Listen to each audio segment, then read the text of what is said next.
Hola, te damos la bienvenida a Altia Tech Talks, el podcast de Altia en el que analizamos el potencial de la tecnología para generar un crecimiento real en vuestras organizaciones. Si te apasiona la tecnología, puedes seguirnos en plataformas de audio como Spotify, Podimo y la plataforma de Apple y obviamente en nuestras redes sociales. Yo soy Antonio Soto, dirijo el área de Data Analytics en Altia y hoy me acompaña Pablo Méndez, que es el director del área de IA en Altia. ¿Cómo estás, Pablo? Bueno. Pues muy bien, encantado de estar contigo. Genial. Oye, mira una cosa, todo el mundo está hablando de agentes de IA. Como voz experimentada y autoritaria que creo que eres, cuéntanos qué es para ti un agente de inteligencia artificial. A ver, los agentes de inteligencia artificial, digamos, estamos hablando del estado del arte dentro de la inteligencia artificial, ¿vale? Dentro de la inteligencia artificial, especialmente la generativa. Digamos, si lo vemos con una perspectiva histórica, bueno, pues una fecha que tenemos todos en la cabeza es el 30 de noviembre del 2022, de ese año, donde apareció ChatGPT y todos pudimos experimentar con ello, ¿vale? Entonces, ¿qué es ChatGPT? ChatGPT es un chatbot basado en IA generativa, pero no es un agente. ¿Por qué no es un agente? Porque el que charla con el chatbot es una persona. Es decir, ahí hay una persona, human in the loop, tú le puedes preguntar lo que quieras, pero el chatbot pues lo único que hace es, con todo el conocimiento con el que ha sido entrenado, pues contestarte y ayudarte, ¿vale? Entonces, el año de los chatbots y arquitectura RAG, que luego podemos hablar, pues eso fue el 2023. Si ChatGPT salió a finales del 2022, en 2023 pues fue el año de los chatbots, ¿vale? Donde las empresas pudieron empezar a hablar con su información escrita en documentos que antes no podían explotar, ¿vale? Bueno, después del 2023 vino el 2024, ese fue el año de los copilotos, ¿vale? Los copilots.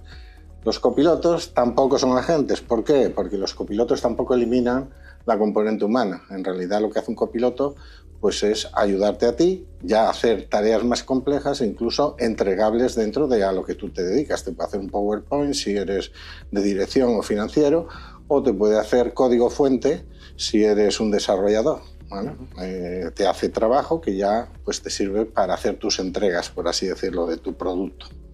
Pero sigue la componente humana. Entonces, eso fue el año de los copilotos, fue el 2024. Y el 2025, que acabamos de empezar 2026, y parece que va a ser igual, fue el año de los agentes, ¿vale? En los agentes, la gracia es que lo que se trata es de eliminar la componente humana. Entonces, un agente es un sistema IA.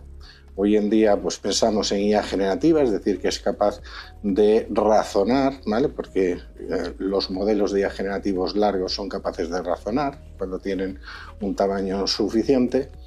Y entonces, como son capaces de razonar, son capaces teóricamente de realizar trabajos sin que intervenga un humano. Y eso es lo que es un agente IA, ¿vale?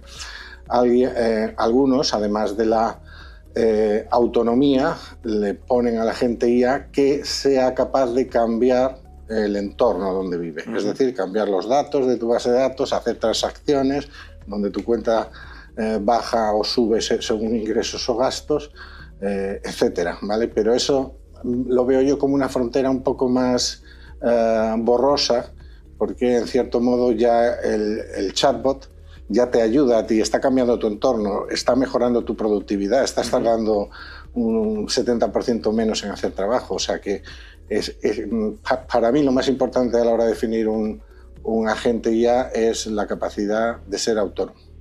Y entonces aprovecho esta pregunta que me has hecho para preguntarte ahora a ti qué es un agente IA dentro del contexto del mundo de datos. O sea, ¿en qué cosas nos pueden ayudar o cómo está el estado del arte? ¿Cómo lo ves? Sí, bueno, para mí es un siguiente nivel de madurez, ¿no? Al final, lo que estamos viendo en los clientes es que esa primera fase, como tú comentabas, no voy a entrar en si agente o no agente, porque estoy de acuerdo contigo que utilizamos la palabra agente de forma probablemente excesiva, ¿no? Y todo parece que es un agente, y si somos puristas, la mayor parte de proyectos que estamos haciendo sabes que realmente no son agentes. Pero creo que ya los clientes ya están demandando la siguiente etapa. Es decir, ya no me basta solamente con poder, como tú decías, conversar con mi base documental, con mis documentos, no estructurado, al final, dato no estructurado, sino que eso me gustaría acompañarlo de análisis o incluso a veces cruzar análisis y poder conversar con mi dato estructurado, ¿vale? Ahí evidentemente ya no nos sirven solamente patrones RAG, el patrón pues, que por antonomasia domina el desarrollo de este tipo de soluciones, sino que es necesario implementar pues, otro tipo de arquitecturas, ¿no? Básicamente las arquitecturas, si las queremos simplificar y reducir, se basan en convertir el lenguaje natural al lenguaje de consulta donde yo tenga los datos.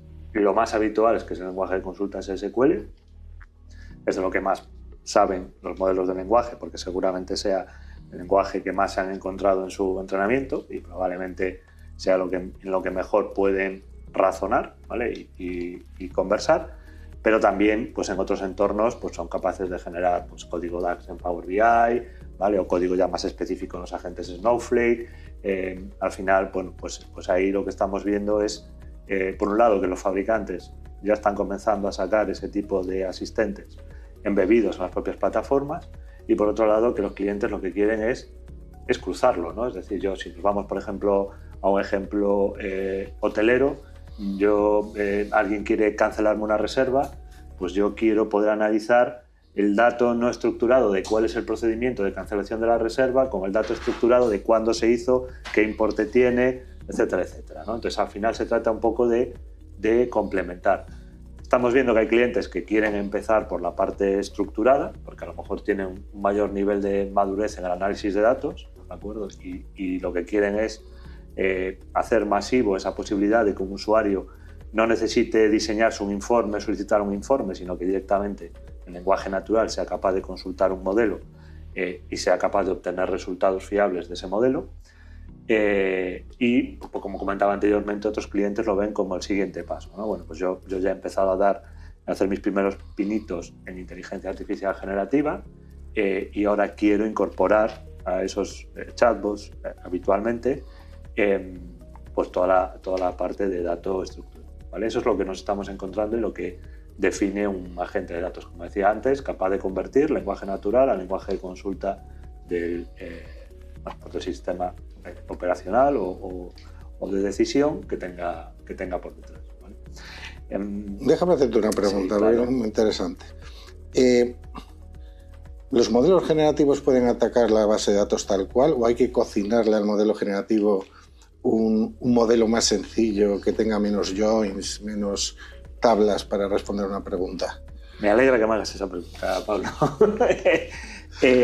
A ver, como concepto general, creo que aplicable a cualquier tipo de agente o de chatbot, para mí el criterio de divide y vencerás es básico. Es decir, no podemos pretender tener un chatbot o un agente que lo sepa todo y es, desde mi punto de vista, pues simulando un poco los microservicios, ¿no? Sé modular, divide, dale a un agente el conocimiento concreto de un área concreta, de un dominio concreto de negocio, y a partir de ahí crece con otros dominios, sistemas multiagente, orquestación, etc. ¿Vale? Eso en los agentes de datos ocurre exactamente lo mismo, ¿de acuerdo? Es decir, pretender crear un agente que yo, si tengo un modelo dimensional analítico, dice, ala, léete el modelo y empieza a responder preguntas, es el caos y el fracaso asegurado, ¿vale? Por lo tanto, lo primero es dividir ese gran modelo, pues concepto de data mart, concepto de dominio de negocio, de producto de datos hoy en día, le podemos llamar como queramos porque no deja de ser muchas veces un cambio de nombre desde marketing para referirnos a lo mismo, ¿no? Primero lo divides y después, como tú dices, lo preparas. Ahí está cogiendo mucha atracción el concepto de ontologías, algo que no es nuevo, del cual se lleva hablando desde hace muchísimo tiempo para modelar negocios, ¿vale? Y que los agentes sean capaces de interpretar ese negocio. El agente sabe lo que es un modelo dimensional, conoce a Kimball y sabe lo que son esas relaciones, pero no es 100% capaz de convertir eso en respuestas de negocio y de interpretar, de traducir la pregunta de negocio del usuario a la consulta exacta que tendría que hacer contra ese modelo. Y ahí es donde nace esa capa semántica de ontologías, donde realmente yo si modelo relaciones desde un punto de vista de negocio de usuario, genero sinónimos y genero relaciones pues, que realmente un modelo puede entender mejor. Incluso una persona puede entender mejor porque razonan de una forma más parecida a nosotros que no a lo que puede ser una ejecución de una consulta contra un modelo analítico. ¿Vale? Sí, de hecho las ontologías es algo que no solamente se usa dentro del ámbito de agentes de datos, sino también agentes no de datos. Por ejemplo, bueno, al final todos son datos, pero quiero decir no bases de datos relacionales, sino gente que atacan, por ejemplo, textos, ¿no? Existe una variante del RAG que se llama el Graph RAG, ¿no? Que se basa pues, precisamente en construir unas ontologías, que a veces se puede usar modelos generativos para construir esas ontologías, que eso tiene tela, y una vez tienes la ontología, pues tus preguntas al chatbot son mucho más, tienen respuestas más profundas, porque un RAG a pelo lo único que hace en realidad es encontrar en tu documentación trozos de texto que se parecen a tus preguntas, mientras que si tienes una ontología, pues te puede traer el contexto de tu pregunta. Es decir, no has preguntado por un edificio, has preguntado por una persona, pero te puede decir, esta persona vive en esta ciudad y tiene tal, ¿no? Y se ha demostrado que estos chatbots que utilizan ontologías pues alucinan menos, por un lado, que luego podemos hablar de la alucinación, que es un gran problema, y bueno, sus respuestas son mucho mejores, sí. Sí, al final es que nos hemos creído que el RAG resuelve todos los problemas y efectivamente no lo resuelve. No deja de ser una aproximación matemática a buscar textos que se pueden parecer, aplicando algoritmos matemáticos que evidentemente no son capaces de captar el contexto de negocio de lo que yo estoy consultando, ¿no? Y efectivamente cualquier trabajo que hagas por encima de eso pues va a enriquecer lo que el modelo es capaz de generar. Bueno, ya hemos puesto algunos casos, pero ¿cuáles son, desde tu punto de vista, y no me gustaría ceñirlo a la IA generativa, los casos de uso que más nos estamos encontrando, más os estáis encontrando en tu área, en nuestros clientes, aplicado a inteligencia artificial? A mí me gusta. Muchas veces hoy en día se tiende a confundir LLM, o modelo largo lenguaje, con IA generativa, ¿vale?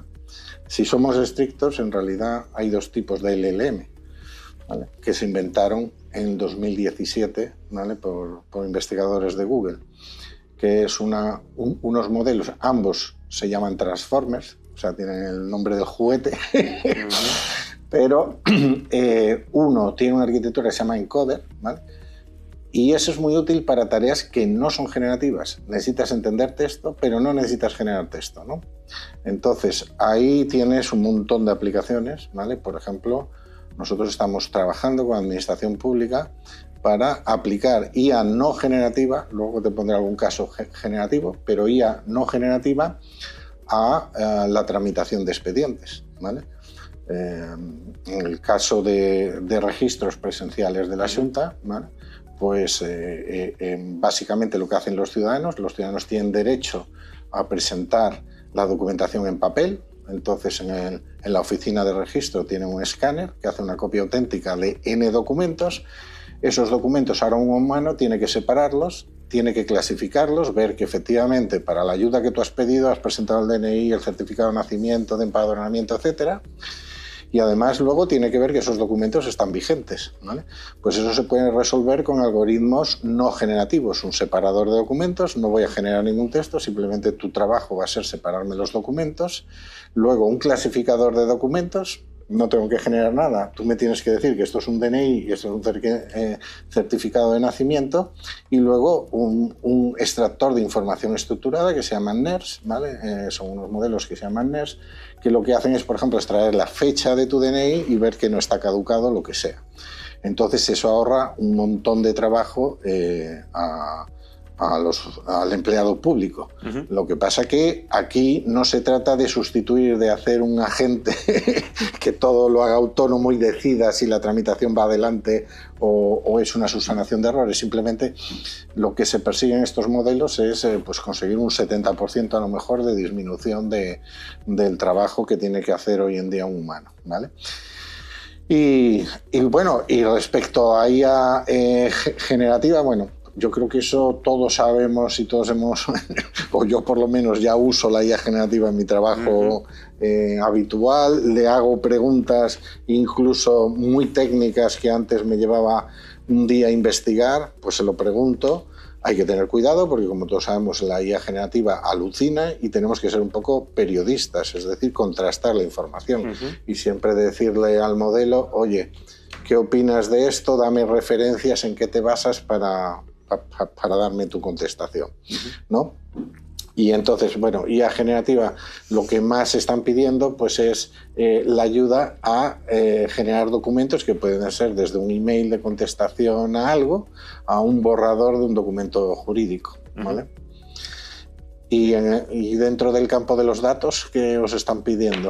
Bueno, al final yo creo que el boom de la inteligencia artificial generativa está tirando a otro tipo de proyectos. Fundamentalmente lo que estamos viendo es proyectos de gobierno, ¿vale?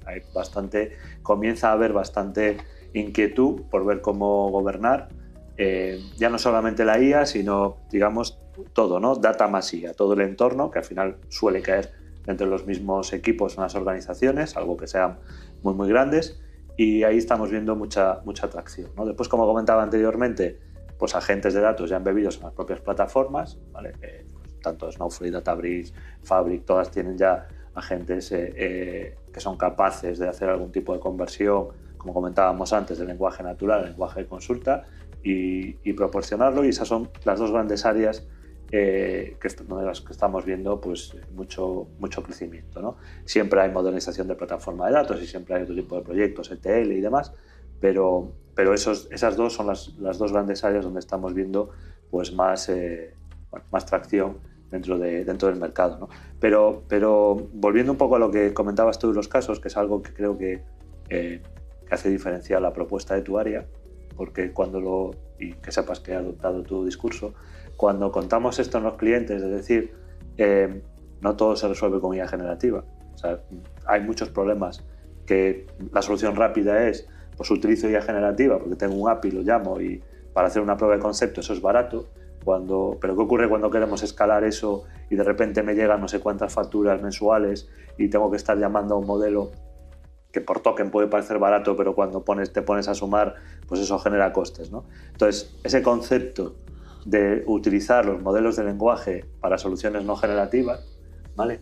Creo que es un punto diferencial, ¿vale? Y creo que en el mercado no se le está prestando excesivo interés en eso. Y los clientes pues quieren todo guía generativa. Y al final ese tipo de modelos son los que están por detrás de las APIs, de los hiperescalares que hacen, por lo que tú decías, ¿no? La detección de entidades y todo eso. Al final están utilizando ese tipo de modelos y es algo que se puede desplegar dentro de la propia organización de una forma bastante económica, sin necesidad de gran infraestructura de hardware, porque requieren mucho menos recursos de lo que requiere la parte generativa, que incluye el encoder y el decoder, las dos partes. Y aquí, como estamos simplemente trabajando con un subconjunto, la necesidad de infraestructura es muchísimo menor, ¿no? Y a mí eso me parece fundamental, como digo, sobre todo de cara a escalar y de llevar a producción proyectos que realmente no necesitan generar, porque como tú decías, ni voy a generar un documento, ni voy a generar un email, lo único que voy a hacer es intentar interpretar el texto que me viene, estructurarlo, o bueno, dependiendo del tipo de proyecto, de proceso que se quiera automatizar, ¿no? A mí eso me parece un punto que creo que se debería prestar mayor interés dentro del ecosistema, me refiero, ¿no? Hay poca gente hablando de eso, quiero decir, ¿vale? Sí, no. Se puso de moda la IA generativa y yo he estado en algún congreso hablando de IA no generativa también. Y bueno, gente de otras empresas diciendo, no, nosotros solo nos dedicamos a la generativa, como si eso...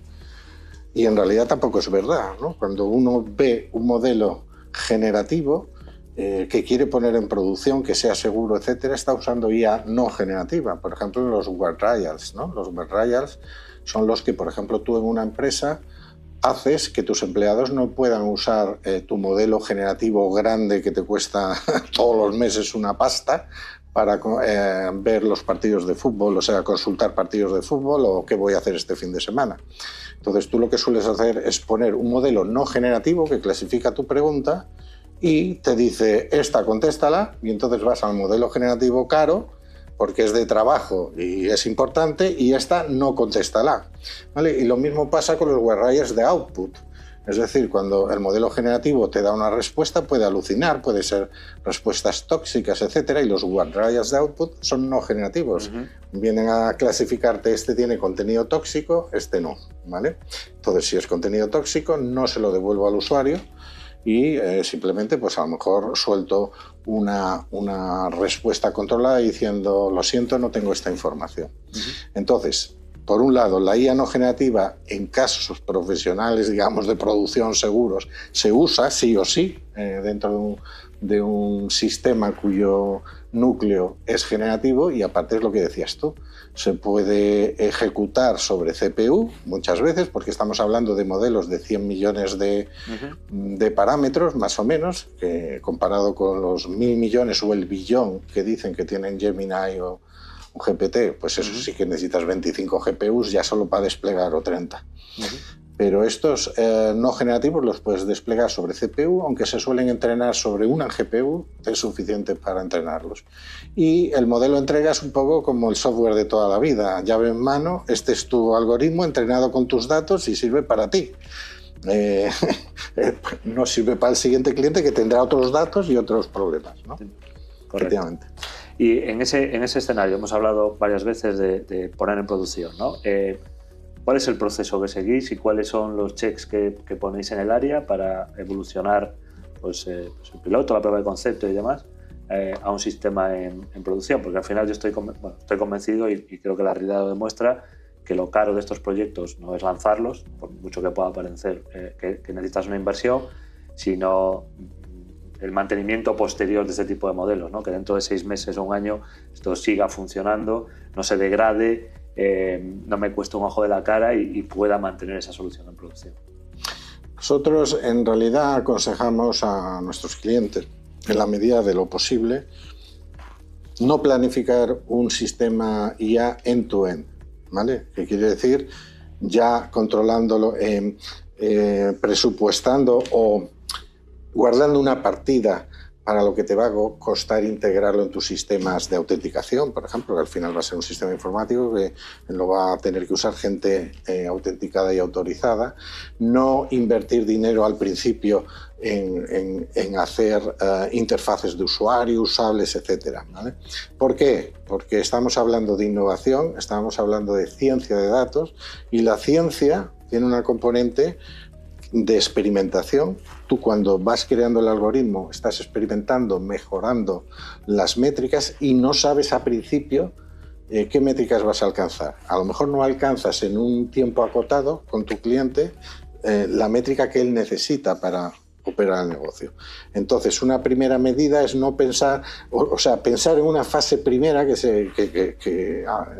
se llama prueba de concepto, en la cual tú simplemente vas a entrenar, diseñar o a fine-tunear, ajustar, llámalo como quieras, un algoritmo y vas a ir con negocio, se lo vas a enseñar y dice, esta capacidad predictiva de este algoritmo te sirve, resuelve tu problema. Entonces, si dicen que sí, entonces nosotros proponemos una siguiente fase que ya es pilotaje. Pilotaje es ya integrarlo con tu sistema de autenticación, desarrollar las pantallas usables que van a usar el usuario final en tu empresa, pero además pilotaje significa que lo voy a abrir a un conjunto acotado de personas, ¿vale? Si tu empresa son 1000, pues a lo mejor a 10 o 15 expertos, ¿vale? ¿Cuál es el objetivo este? Pues el de cualquier programa informático, el pilotaje de cualquier programa informático, que es una vez los usuarios empiezan a usarlo, pues mejoras que ellos ven, bugs que ellos detectan y tú no has detectado. Bugs siempre va a haber en informática, ¿vale? Y en cualquier programa, da igual quién lo haga, porque los caminos del usuario son inexpugnables. Es decir, tú en un formulario tienes 5 combos y 4 campos de texto y 8 botones, pues las combinaciones de todo eso son imposibles de probar. Pero además en IA estamos hablando de un error inherente porque es analítica predictiva, ¿vale? Y entonces puede haber un error. Lo que se trata es que el error sea menor que el que cometemos los humanos, pues los humanos cometemos errores. Ahí está la utilidad de un algoritmo, ¿vale? Entonces, pero además tenemos la componente de lo caro que pueden ser estos modelos generativos. Entonces, en pilotaje tú es cuando descubres cuál es el comportamiento de los usuarios, cuántos tokens de entrada usan de media, empiezas a hacer estadísticas, cuántos tokens de salida de media en sus conversaciones, cuánto duran sus conversaciones llamadas a las API. Eso es por lo que te cobran los fabricantes de estos modelos. Y a priori es muy difícil de predecir. Cuando hablas con un cliente, bueno, ¿cuántas palabras van a usar en las preguntas? ¿Cuántas palabras van a tener en la respuesta? ¿Y cuánto tiempo va a estar el usuario? Pues eso es imposible. Ni siquiera un experto de negocio te lo sabe decir, ¿vale? Entonces, aquí hay una componente adicional en la fase piloto que tú tomas esas estadísticas y le puedes decir al cliente, oye, la factura al mes más o menos te va a salir por tanto en estas condiciones. Claro, luego hay comportamientos estacionales, ¿no? Hay negocios estacionales que llega el verano, por ejemplo en turismo, y entonces pues el número de llamadas es más. Entonces, primero prueba de concepto, cuyo objetivo es controlar el dinero que te gastas, porque puedes fallar. Hay muchos pilotos que no llegan a producción, así que acoto el dinero no gastando cosas en integraciones con mi empresa, etcétera. Luego, pilotaje, ahí arreglo cosas, veo que es usable por los usuarios y que están contentos, y además mido lo que me va a costar, y luego finalmente escalado y puesta en producción. Sí, al final resumiría lo que estás contando, ¿no? Y algo a lo que muchas veces cuando llegas al cliente no está acostumbrado. Estamos hablando de una ciencia exacta que da resultados aproximados, y el cómo de aproximado es ese resultado, lo que el cliente espera, pues muchas veces no cumple. Efectivamente, por muy bien que esté hecho el proyecto, por motivos X que no vamos a entrar a debatir ahora, pues no llega, ¿no?, a ese umbral que quiere de aproximación el cliente. Si eso lo llevamos a IA generativa, estamos hablando de sistemas no deterministas, que a quien tiene que tomar decisiones le ponen los pelos como escarpias. Es decir, que al final es muy difícil llegar a garantizar que un sistema de este estilo te va a devolver siempre la misma salida ante la misma entrada, ¿vale? Por lo tanto, cuando estamos hablando de generación, ¿no? Y por lo tanto es necesario educar al usuario, es necesario efectivamente mucha prueba y ver sobre todo esas tolerancias, esa tolerancia a la aproximación, hasta dónde llega, ¿no? Hasta dónde puede llegar dependiendo un poco del caso. ¿Cómo ves el futuro? ¿Cómo ves el futuro de la tecnología, de la inteligencia artificial en general, de la generativa en particular? No sé, durante este año o este año y medio próximo. A ver, los últimos años, en mi opinión, ha sido una carrera a quién hace el modelo más grande, ¿vale? Hemos llegado hasta el billón, el orden del billón de parámetros, billón en castellano, trillón, sí. Como lo dicen en los artículos, ¿no? 10 a la 12. Entonces, hemos llegado a ese nivel. ¿Por qué? Bueno, porque se vio que los modelos grandes empezaban a tener unas aptitudes, ¿vale? Lo que llaman capacidades eferentes, que tú no entrenabas el modelo para eso, pero de pronto empezaba a poder hacer cosas para la cual tú no habías entrenado el modelo, y la podía hacer o bien directamente, que es lo que se llama zero shot, o bien pasándole unos pequeños ejemplos que se llama few shot, ¿no? Y esas capacidades solo surgieron a partir de un determinado tamaño en el modelo, ¿vale? Entonces, claro, la idea es cuanto más grande sea, pues más grande va a ser el bicho. Pero luego se vio que había otras cosas que eran más importantes quizás que el tamaño de los modelos para lo que necesitan las empresas. Una empresa no necesita un modelo que le diga cuál es la receta de cocina de no sé qué, ¿vale? Una empresa, menos algo que sea una empresa de hostelería y se dedique a hacer platos, ¿vale? Pero en general no necesitas que te planifique un viaje, no necesitas que sepa de todo, de quién era Napoleón, porque mi hijo tiene que hacer un trabajo de Napoleón, etc. Entonces, estos asistentes generales siempre los vamos a necesitar, son súper cómodos, pero en el ámbito de la empresa tú lo que necesitas son, en mi opinión, modelos especializados en el dominio de tu empresa, ¿vale? Si eres un despacho de abogados, especializado en derecho, no necesito que sepa de medicina. Si eres una clínica o médico, necesitas que sepa medicina. A lo mejor un poco también de leyes, pero que no sea experto.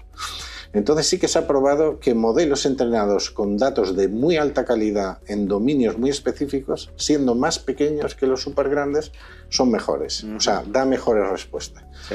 Entonces yo el futuro lo veo así. Modelos más pequeños, modelos comerciales, porque el que tenga los datos de calidad el que tenga acceso a todas las revistas de medicina, a todas las revistas de abogados, a todas las revistas de deportes, etcétera.